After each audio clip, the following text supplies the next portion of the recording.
Thanks, Richard, and I too would like to pay my respects to the traditional owners of the land that we're meeting on and to pay my respects to their elders past and present. What I was keen to talk to you today about the service that we provide, and I'm not sure where I've gone to, but the importance of being local really. What I want to talk to you about is a little bit about what we do in the ADR Directorate, our communication strategy. I call it that, but I'd have to say it was somewhat evolutionary over time, and some of our results that I think speak to the benefit we've found in working with local communities. Just by way of very brief background, I'm sure most of you are familiar, but ADR is an umbrella term standing for Alternative Assisted. In Victoria, we use appropriate dispute resolution. It includes mediation, arbitration and so forth. The reason the government has invested in it is that about 1 in 3 Victorians will have a dispute each year, costing us all about $2.7 billion. John Alford earlier on made the point that sometimes it's hard to people say it's hard to find an incentive for government to produce good services because nobody pays.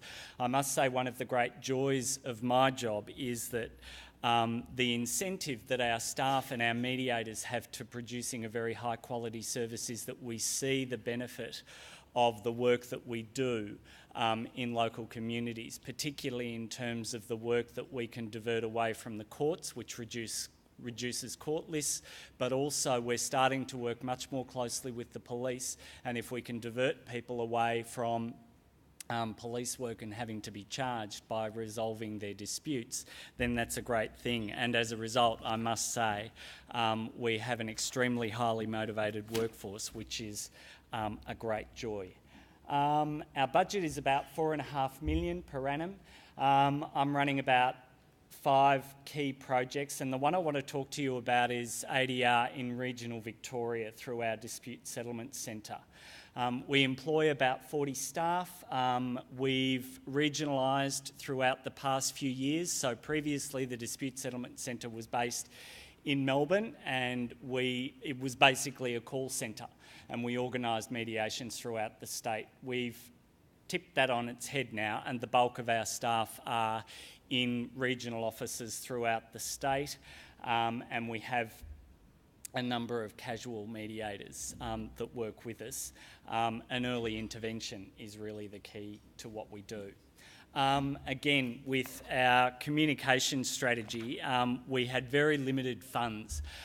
So we wanted to increase the awareness of the Dispute Settlement Centre and get more people through the door and resolve more disputes.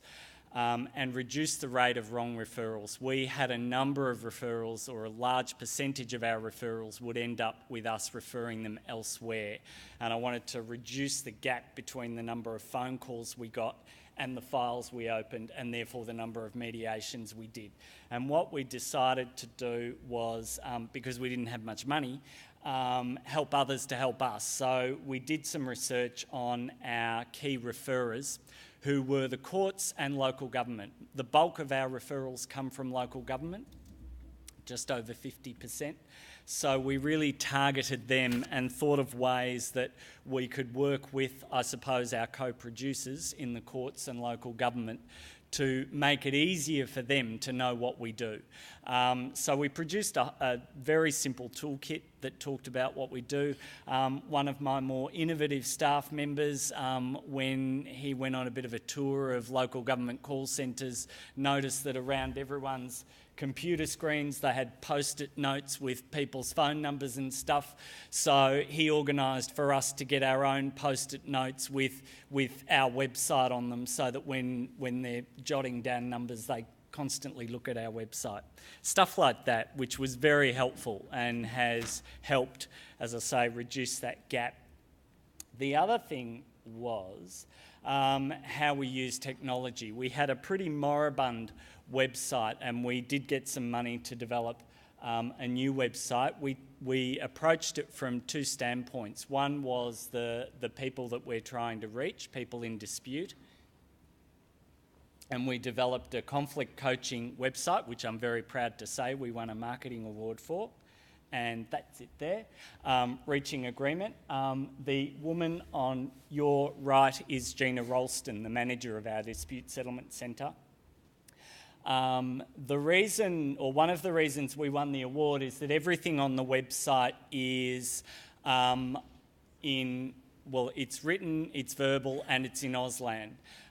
We partnered with VicDeaf, which is the peak body for the deaf community in Victoria, and they did this fantastic signing for us. So check it out, www.disputes.vic.gov.au/reaching agreement. Key in disputes and you should get to it. But it's kind of nifty the way they did the Auslan, and all of the videos are available through YouTube. So we tried to make it that you can get to that website in as many ways as possible. It's a very conversational website, and the look and feel of it is meant to be approachable. It contrasts quite heavily with our website that's targeted towards referrers, which is much more business-like.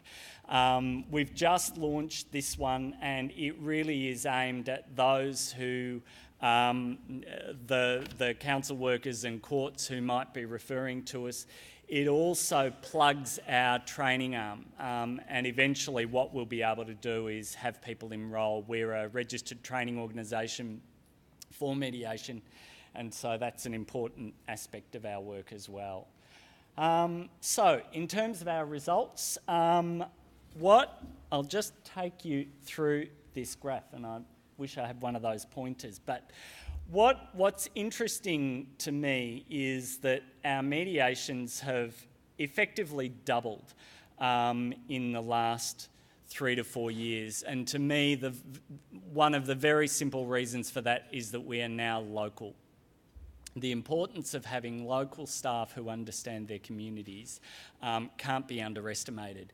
And that's certainly one of the reasons why the mediations have jumped. The dispute assessment officer settlements, there are 2 categories of mediations that we do. There are our formal mediations that are run by our sessional mediators. Our dispute assessment officers are our full-time staff who do all of the intake work and preparation towards a mediation. What we discovered about those staff is that although they're all trained mediators, we're essentially treating them as call centre staff and as administrative officers in preparing intake. We found that what they wanted to do was actually roll their sleeves up and do some mediations. So we freed them up where they felt confident enough to do it, to actually have a go themselves. Provided and we've got risk assessment tools that we use about when we will and won't do mediations, but if the staff felt confident enough to do mediations, I was confident in trusting them to do it. That's reaped enormous dividends for us, and as you can see by the blue shading, those assisted settlements have gone up 4-fold, which means that it saves us time and money because they're resolved before a formal mediation, but more importantly, for those people who are in dispute, it saves them the trouble of having to come in for a formal mediation, so we resolve them more quickly. Part of the other explanation for that big jump is work that we've done both with the courts and starting to do work with the police in Victoria around intervention orders. We now have a program whereby in appropriate cases court registrars and magistrates are encouraged to refer intervention order applications or apprehended violence order applications, as they might be referred here, away from the court and into mediation, and the bulk of the ones that we do are really neighbourhood disputes that have spun out of control. With the police, we have a program now where similarly, if they have a dispute that they believe may not really warrant police intervention, we've got a fax-back program whereby the mobile police officer can fax in to us and we'll contact the parties within 24 hours and organise a mediation fairly quickly for them. As well, being local has meant that our community education has skyrocketed. We had a bit of a dip in 08-09, which was when we were first rolling out to the regions, and I think part of the reason for that is we were really focused on training our staff and our mediators up in mediating, and we diverted a lot of that attention away from the community mediation, but we've certainly made up for it in the years